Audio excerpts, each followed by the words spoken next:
धन्यवाद सभापति महोदय, आपने मुझे इस महत्वपूर्ण बिल पे चर्चा करने का जो मौका दिया, मैं इसके लिए आपका आभार हूं। सभापति महोदय, आज भारत के इतिहास में वो दिन है,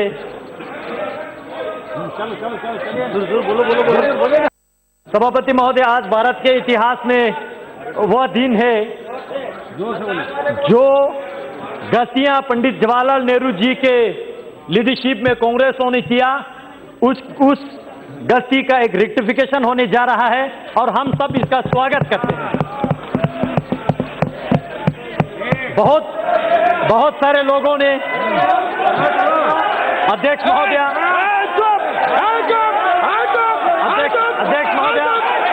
बोलने दीजिए, आप लोगों का मैंने सुना, बहुत बोला आप लोगों ने बोला, बैठिए, बोलने दीजिए, सुनने की क्षमता रखिए, सुनने की क्षमता रखिए। अध्यक्ष जी, बैठिए, आप भी बैठ जाइए, प्लीज बैठ जाइए, आप भी बैठ जाइए, बोलने दीजिए। अध्यक्ष जी, हाँ बोलिए। पूरे चर्चा को मैं अच्छी तरह से सुन रहा था और बहुत लोगों ने, मुझे खुशी हुआ, बहुत लोगों ने लद्दाख, लेह, करगिल के जिक्र किया, लेकिन मैं जानना चाहता हूं क्या वाकई वो लद्दाख जानते हैं ये लोग? आज तक बीते 71 साल, 7 डेकेड्स लद्दाख को बिल्कुल अपनाया नहीं, बिल्कुल फेंक के रखा वहां पे, और वक्तव्य दिया इसी सदन में, वो जमीन है का टुकड़ा है जहां पे एक तिनका का घास नहीं उगते हैं। ऐसे वक्तव्य देने वाले क्या लद्दाख को समझते हैं? क्या लद्दाख के विशेष संस्कृति को जानते हैं? क्या लद्दाख के भाषा को जानते हैं? क्या लद्दाख के रहन सहन, खान पान, वहां के ज्योग्राफिकल कंडीशन, क्लाइमेटिक कंडीशन, जो दुर्गम क्षेत्र है, क्या वो जानते हैं या खाली किताबें पढ़ के बोल रहे हैं? अध्यक्ष महोदय, लद्दाख ने पिछले 71 ईयर यूटी के लिए संघर्ष किया। हम भारत देश के अटूट अंग बनना चाहते थे। 1948 मई 4 तारीख को पहला ज्ञापन लद्दाख बुद्धिस्ट एसोसिएशन के तब के प्रेसिडेंट ने पंडित जवाहरलाल नेहरू जी को दिया था, तब के प्रधानमंत्री जी को। कहा कि लद्दाख को या तो आप सेंट्रली एडमिनिस्ट्रेटिव ऐसा कुछ बनाइए, या नेफा टाइप बनाइए, या ईस्ट पंजाब के साथ रखिए, लेकिन किसी भी कंडीशन में हमें कश्मीर के साथ मत रखिए, यह हमने कहा था। लेकिन जिनका सरकार था उन्होंने हमारे सुनवाई नहीं किया, जानने की कोशिश तक नहीं किया, और कश्मीर के नीचे आज तक हमारा डेवलपमेंट, हमारा पॉलिटिकल एस्पिरेशन, हमारा पहचान, हमारा भाषा लुप्त अगर हुआ है तो ये आर्टिकल 370 और कांग्रेस पार्टी जिम्मेवार है। अध्यक्ष जी, मैं डॉक्टर श्यामा प्रसाद मुखर्जी जैसे वीरों का, कुशोक बाकुला रिम्पोची जैसे महान व्यक्तियों का, थुप्तान सेवांग जैसे, जिन्होंने लद्दाख को यह दिशा दिया कि हमें भारत के साथ रहना है, भारत के जयकार करना है, अपने देश के लिए मत मिटने के लिए तैयार रहना है।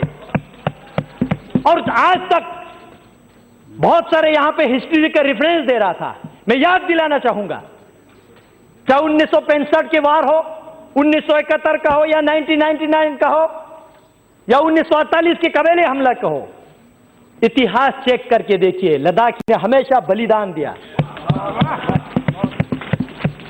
हमेशा देश के लिए मर मिटने के लिए तैयार रहा। लेकिन दुर्भाग्य की बात है, आज यहां पे मेरे साथी कश्मीर के ऑनरेबल मेंबर पूछ रहे थे, धारा 370 हटने से क्या खोएंगे? मैं एक चीज जरूर कहना चाहूंगा, एक चीज जरूर खोएंगे वहां, दो परिवार का रोजी रोटी खोएंगे और कुछ नहीं खोएंगे। सिर्फ दो परिवार का रोजी रोटी खोएंगे और कश्मीर के भविष्य उज्जवल होने वाला है। सभापति महोदय, कारगिल के जिक्र कर रहा था यहां पे और सदन को मिसलीड करने की कोशिश कर रहा था। मैं कारगिल से चुन के आता हूं, मैं गर्व से कहता हूं कारगिल वालों ने यूटी के लिए वोट दिया है। मैं याद दिलाना चाहता हूं सदन को, 2014 के पार्लियामेंट्री इलेक्शन में यूटी हमारे लद्दाख के टॉप मैनिफेस्टो पे था और लद्दाख वालों ने, मेजॉरिटी ने यूटी के लिए वोट दिया।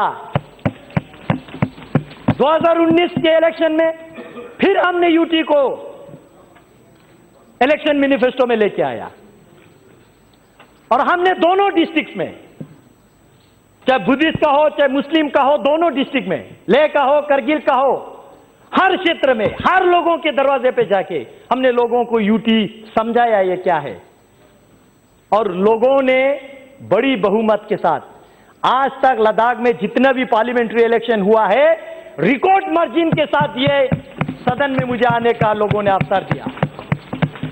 लोगों ने नरेंद्र मोदी जी के सरकार पे विश्वास किया। लोगों ने इस यूटी को स्वागत किया। आज करगिल की बात कर रहे हैं, क्या वो जानते हैं ये करगिल? मुझे इस सदन में कहने के कोई संकोच नहीं है।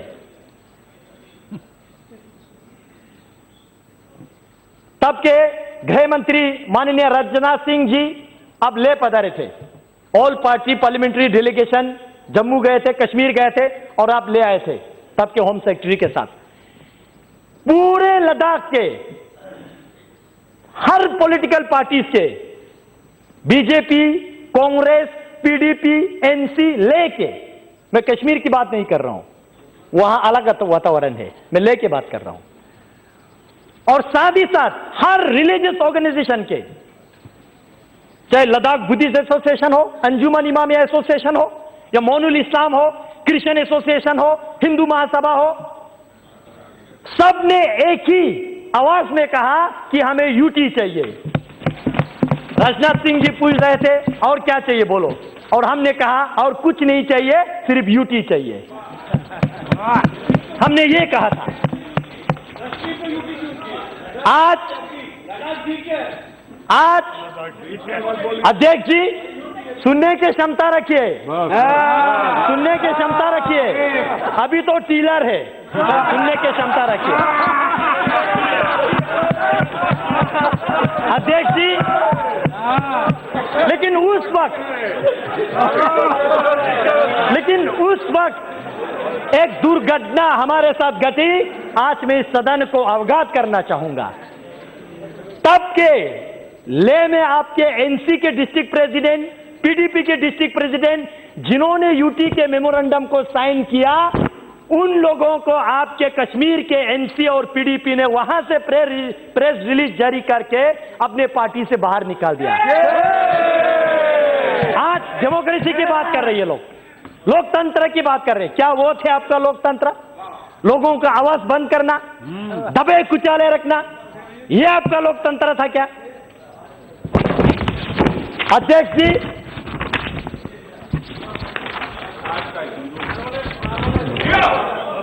जी, मैं कल 11 बजे राज्यसभा के चर्चा शुरू होने से अभी तक मैं सुन रहा था, बहुत लोगों ने इक्वलिटी की बात किया।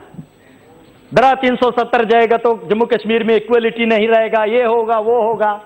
मैं सदन से पूछना चाहता हूं, आपके माध्यम से इस सदन में मैं उनको पूछना चाहता हूं जो ऐसा वक्तव्य देते हैं। आपने जब भारत सरकार से फंड लेते समय जम्मू कश्मीर लद्दाख तीनों क्षेत्र आप फंड लेके जाते हो, जब लद्दाख में विकास करने के लिए आते हो तो पूरे लद्दाख के फंड आप कश्मीर में खा जाते हो। क्या ये आपका इक्वालिटी? क्या ये है आपका इक्वालिटी? जम्मू कश्मीर में दो कैपिटल है, एक समर कैपिटल और एक विंटर कैपिटल। मैं पर्टिकुलरली मेंशन करके मैं आपको कह रहा हूं, दोनों वहां पे सिविल सेक्रेटरीट है। आप डेटा खोल के देखिए, उस सिविल सेक्रेटरीट में लद्दाख के कितना मुलाजिम है। क्या यह है आपका इक्वालिटी? अगर आप 1000 एम्प्लॉयज क्रिएट करते हो, जॉब क्रिएट करते हो, जम्मू वाले तो खैर लाट झगड़ के कुछ ले लेते हैं, लेकिन लद्दाख वालों को 10 नौकरियां भी आप नहीं देते। क्या यह है आपका इक्वालिटी? हसनैन मसूदी जी यूनिवर्सिटीज की बात कर रहे थे। मैं उनके साथ कांग्रेस वालों को याद दिलाना चाहता हूं।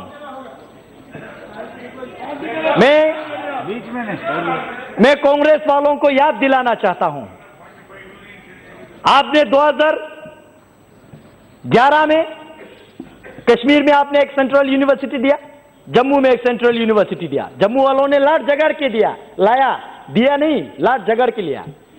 लेकिन उस वक्त मैं स्टूडेंट यूनियन का लीडर था। हमने जम्मू में जितने पढ़ाई करने वाले स्टूडेंट को रोड पे लाके इनके खिलाफ काले पट्टी बांध के हमने सेंट्रल यूनिवर्सिटी का मांग किया। लद्दाख में एक भी हायर एजुकेशन के इंस्टीट्यूशन इन्होंने नहीं दिया। क्या यह है आपका इक्वालिटी? यह है आपका इक्वालिटी?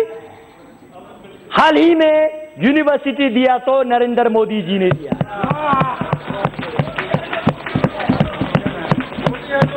मोदी है तो मुमकिन है, सही में।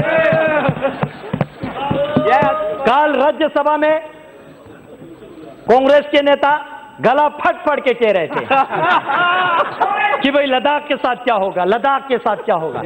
मैं जानना चाहता हूं अध्यक्ष महोदय, आपके माध्यम से मैं जानना चाहता हूं, जब आप 2008 में जम्मू कश्मीर के चीफ मिनिस्टर थे, आपने वहां पे 8 नया डिस्ट्रिक्ट बनाया, जिला 4 आपने कश्मीर को दिया, तो जम्मू वालों ने लड़ाई किया तो 4 देना पड़ा। लद्दाख को आपने एक डिस्ट्रिक्ट भी नहीं दिया। क्या यह है आपका इक्वालिटी? यह आपका इक्वालिटी है? आज आप कहते हैं इक्वालिटी। हमारे भाषा लद्दाखी बोटी भाषा कहते हैं। कश्मीरी आपने लिपि ना होने से भी आपने रिकॉग्नाइज किया, 8 शेड्यूल में डाल दिया। जम्मू के डोगरी उन्होंने आंदोलन किया तो उनको भी दे दिया। लद्दाख के भाषा को आज तक आपने रिकॉग्नाइज किया। क्या यह है आपका इक्वालिटी? अध्यक्ष जी, सेक्युलरिज्म और डेमोग्राफी की बात किया जा रहा है यहां पे। मैं जानना चाहता हूं, जिस कश्मीरी पंडितों को आपने इस धारा 370 के मिसयूज करते हुए लात मार के रातों रात निकाल दिया, क्या यह है आपका सेक्युलरिज्म? यह है आपका सेक्युलरिज्म? इसी धारा 370 को आपने मिसयूज करते हुए काल वक्तव्य दे रहा है गर्व से। लद्दाख में पहले बौद्ध संख्या ज्यादा था, आज मुस्लिम संख्या ज्यादा है। मैं अफसोस के साथ कहना चाहता हूं, यह आपने धारा 370 को मिसयूज करके जम्मू कश्मीर में आपने बुद्धिस्ट को खत्म करने की कोशिश किया। यह है आपका डेमोग्राफिक मेंटेन, यह है आपके सेक्युलरिज्म। अध्यक्ष महोदय, यही जिन परिवारों ने, मैं नहीं कहता हूं कि वहां पे शासन किया, मैं कहता हूं राज किया, यही परिवारों ने 1979 में लद्दाख को बंटवारा किया, बुद्धिस्ट मेजोरिटी के साथ लेह डिस्ट्रिक्ट, मुस्लिम मेजोरिटी के साथ करगिल डिस्ट्रिक्ट, और हम दोनों भाइयों को लड़वाया आज तक। यह है आपका सेक्युलरिज्म? फूट डालो, राज करो। क्या यह है आपका सेक्युलरिज्म? आज करगिल की जिक्र कर रहे थे, कह रहे थे कि करगिल बंद है। किसने कहा आपको करगिल बंद है? जानने की कोशिश कीजिए। मैं हूं लद्दाख से, मैं चुन के आ रहा हूं, आप नहीं आ रहा लद्दाख से। आप बैठिए, आप आराम से बैठिए, आप बैठिए। भाई साहब, आज तक आप लोगों ने बोला, आज हमारा बोलने का मौका है। बैठिए, बैठिए, आप मोदी शासन है, बैठिए। ये सिर्फ एक रोड और छोटा सा मार्केट को करगिल समझ बैठे हैं। भाई साहब, अगर आपको कारगिल देखना है तो ज़ांस्कार जाइए, वाखा मुलबेक शारगोल जाइए, आर्यन वैली जाइए, दर्शिक गरखोन देखिए। 70% कारगिल के एरियाज जो है, वहां के लोग जो है आज इस डिसीजन को वेलकम करते हैं, इस बिल के समर्थन करते हैं।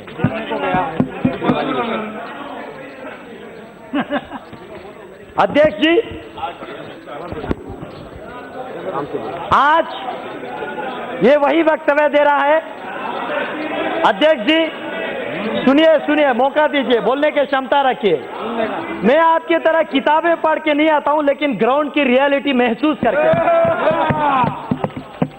अध्यक्ष जी, कारगिल में जो अभी कह रहा है, ये इन्होंने फोन करके करवा रहा है।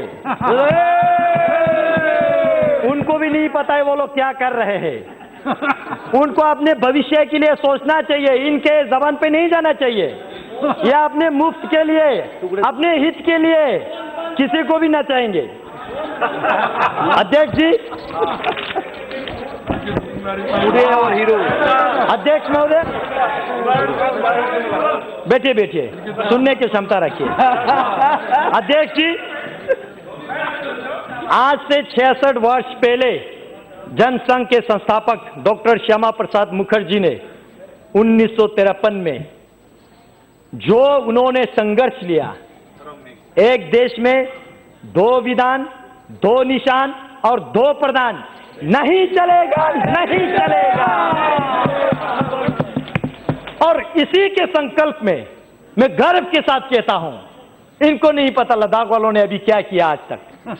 2011 में आज ये कह रहे कि हमारा झंडा जा रहा है, झंडा जा रहा है। भाई साहब, आपका झंडा तो लद्दाख वालों ने 2011 में नकारा है। लद्दाख ऑटोनोमस हिल डेवलपमेंट काउंसिल ने रेजोल्यूशन पास किया 2011 में। जम्मू कश्मीर के जो झंडा लद्दाख ऑटोनोमस हिल डेवलपमेंट काउंसिल की चेयरमैन, एग्जीक्यूटिव काउंसलर, जो कैबिनेट और डिप्टी मिनिस्टर के रैंक के होते, उनको उनके गाड़ी को लगता था। हमने उस झंडा को नकारा, हमने नेशनल एम्ब्लेम वाला वहां पे लगाया, क्योंकि हम भारत देश का अटूट अंग बनना चाहते हैं। यह है लद्दाख, क्योंकि हम मानते हैं आन देश की शान, देश की हम संतान है। 3 रंगों से रंग तिरंगा अपनी ये पहचान।